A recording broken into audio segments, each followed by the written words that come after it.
Good night বন্ধুরা, তোমরা সবাই কেমন আছো? আশা করি সকলে ভালো আছো। তো আজকের ব্লগটা আমি রাতের থেকেই শুরু করলাম। কালকে বিকেলের দিকে আমি এইসব উঠিয়েছি। ধনে পাতাগুলো দেখো কতটা সুন্দর লাগছে দেখতে। তো কালকে বাজারে নিয়ে যাবে, তাই এতগুলো উঠিয়েছি। তো এখন দেখো বসে বসে হাসির বাবা আর আমি এগুলো মুঠো বাঁধছি, কারণ খোলা নিলে তো বিক্রি হবে না। তো এগুলো মুঠো করতে হবে, তাই এভাবে বেঁধে নিচ্ছি। বেঁধে এখন কত করে যায় জানি না, তো ভাবলাম একটু তোমাদের কাছেও শেয়ার করি। আর আসি আমাদের পিছনে দেখো বিছানায় বসে রয়েছে।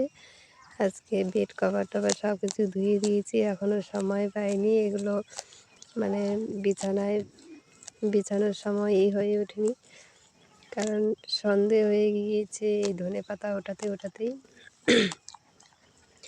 দেখো কতগুলো, এখানে 7টা আটি আছে। তো দেখা যাক কালকে কত বিক্রি হয়। কিন্তু ধনে পাতাটা আমার অনেকটাই ভালো লাগে, কিন্তু খাওয়ার পরে গ্যাস হয়ে যায় প্রচণ্ড। কি খাও? গ্যাস হয়ে যায় প্রচুর পরিমাণে, খাওয়ার পরে প্রচণ্ড ঢেক ওঠে, তাই সেইভাবে খাই না। সবজিতে দিয়ে একটু একটু করে খাই। আমি এখানে তোমাদের দেখাচ্ছিলাম যে মোটোটা কতটুকু বড়। তো এটা কি, এটা হয়তো পাইকারি যদি দেওয়া হয় তাহলে 3 টাকা 4 টাকা করে যাবে, আর যদি বসে বিক্রি করা যায় তাহলে 5 টাকা করে বিক্রি হবে। তো এখন অনেকটাই দাম কমে গিয়েছে, কিছুদিন আগে আরও অনেক দাম ছিল, তখন বিক্রি করলেই ভালো হতো। কিন্তু তখন ওঠেনি, বড় হয়নি, তো উঠিয়েই বা কী করবো। তো এখন অনেকটাই বড় হয়েছে। আর আরশি দেখো পিছনে বসে মোবাইল দেখছে, নয়তো ঘুমিয়েই পড়ছিল। তো এখনও খাওয়া দাওয়া হয়নি, এই কাজগুলো করে তারপরে ওকে খাওয়াবো, তার জন্য একটু মোবাইলটা দিলাম। নাহলে আমি এখন ওকে মোবাইল কিন্তু একেবারেই দিই না। তো চলো, তো রাতে ধনে পাতাগুলো দেখতেই পাবে আটি বেঁধেছি। তো ওগুলো করতে করতে খাওয়া দাওয়া করতে রাত হয়ে গিয়েছে। আর এখন যেহেতু সকাল, তো এখন এইসব হাটে নিয়ে যাবে, তাই দেখো আমরা অনেক সকালে ঘুম ভেঙেছে। এখন প্রায় 5:30টার মতো বাজে। এখন ধুয়ে টুয়ে তারপরে বাজারে নিয়ে যাবে, তাই দেখো উঠে জেগে রয়েছি। তো চলো, তারপরে দেখো সব ব্যাগে ধুয়ে টুয়ে ব্যাগে ভরে দিয়েছি। এখন আরশির বাবা যাবে বাজারে। তো এদিকে রেডি হয়ে গিয়েছে, আর এদিকে আরশি বায়না ধরছে ওকে নিয়ে যেতে, কিন্তু এত সকালে ঠান্ডার মধ্যে ওকে নিয়ে যাওয়াটা ঠিক হবে না। তো খুব কান্নাকাটি করছিল ওকে নিয়ে যাওয়ার জন্য। তো আরশির বাবা ওকে বোঝাচ্ছিল যে আমি তোর জন্য আপেল টাপেল নিয়ে আসবো, আর আজকে একাদশী, তো বাজার টাজার এমনি করবে। তারপরে দেখো পা ধরে বসে রয়েছে ওকে নিয়ে যাওয়ার জন্য। তো এত সকালে কি বাচ্চা কাচ্চা নিয়ে যাওয়া যায়? তো ওর বাবা এখন গাড়ি চালাবে, আর এদিকে দেখো পা ধরে বসে রয়েছে, ওর বাবাকে যেতে দেবে না, ওকে নিয়েই যেতে হবে। তারপরে অনেক বুঝিয়ে সুজিয়ে পরে রেখেছিলাম।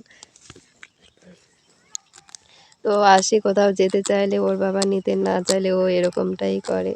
তো চলো, বাজার থেকে চলে এসেছে বাড়িতে, এখন একটু রোদ পোহাচ্ছি, আমিও বসে রয়েছি। ঘর দুয়ার মোছা হয়ে গিয়েছে, এখন চান টান করে পুজো দেবো। আপেল টাপেল নিয়ে আসে, তো আজকে তো অন্য কিছু দিয়ে পুজো দেওয়া যাবে না, ফল দিতে হবে, তাই ফল নিয়ে আসলো বাজার থেকে। এখন যাবো চান করতে। তো রোদ্রের মধ্যে বসেছি, এখন এখান থেকে উঠতে ইচ্ছা করছে না। আসি বাবা বলছে তাড়াতাড়ি করো, চান করে পুজো দাও। তো আমার আর উঠতে ইচ্ছে করছে না, কি করব, বসেই রয়েছি, বসে গল্প করছি। তো দেখো এই যে রোদে বসে রয়েছি, চান টান কিছুই করিনি, এখান থেকে উঠতে ইচ্ছে করছে না। আর বলছি আমার চুলগুলো কিভাবে ছিঁড়েছে, যার জন্য আমি হেয়ার বেল পরে থাকি।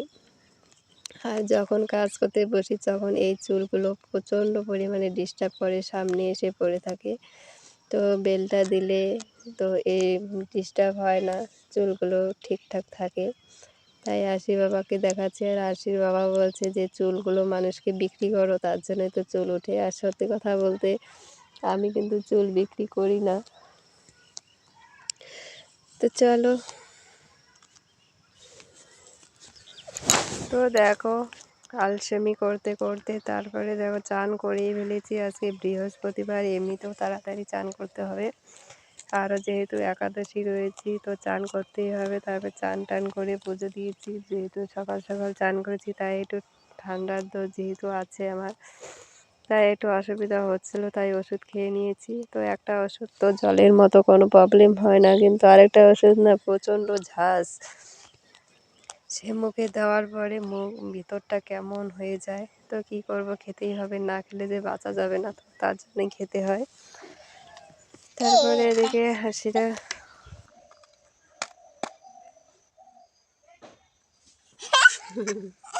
সুন্দর হয়েছে।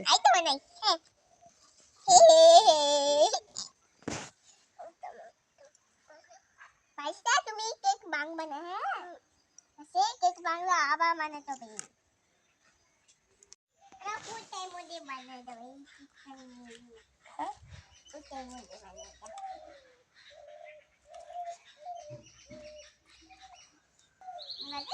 দেখো বাচ্চা, এখন আসলাম মাঠে, তো ছাগল বেঁধে দিয়েছি সকালে। তো ওরা কি করছে গিয়ে দেখি, তো ঘাস তো নেই, একটু একটু ঘাসে দিলে পরে কিছুক্ষণ পরেই ঘাস শেষ হয়ে যায়, আবার চিল্লাচিল্লি করে। তো দেখো চলে এলাম, কোথায় বাঁধবো কোথাও জায়গা নেই। তো ক্ষেতের পাশে একটা ডিগি ছিল, ডিগির একটু জায়গায় ছিল কিছু ঘাস, তো ওখানেই বেঁধেছি। আর দেখো বাচ্চাগুলো কি সুন্দর শুয়ে রয়েছে এখানে,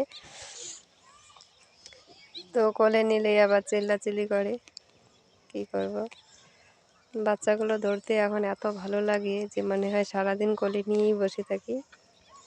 তো চলো, হ্যাঁ ওদিকে পিছা পিছা পিছা পিছা।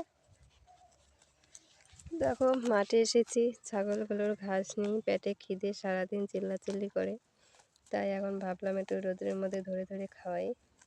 কারণ আলিতে ঘাস আছে, এখানে বাড়লে পরে এদিকে ভুট্টা খাবে, এদিকে বিনস খাবে, তাই একটু ধরে ধরে খাওয়াতে হচ্ছে। নাহলে এত চিল্লাচিল্লি করে না, থাকাই যায় না বাড়িতে।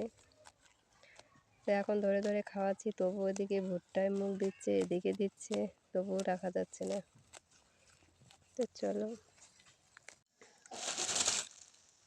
এগুলো এখন সেদ্ধ করবো, সেদ্ধ করে খাবো। লালটা ভালো লাগে, এটা সাদা আলুটা না, লালটা বেশি টেস্ট। এটা বিচিতি ওটা না, কোনটা? এটা বিচিতি।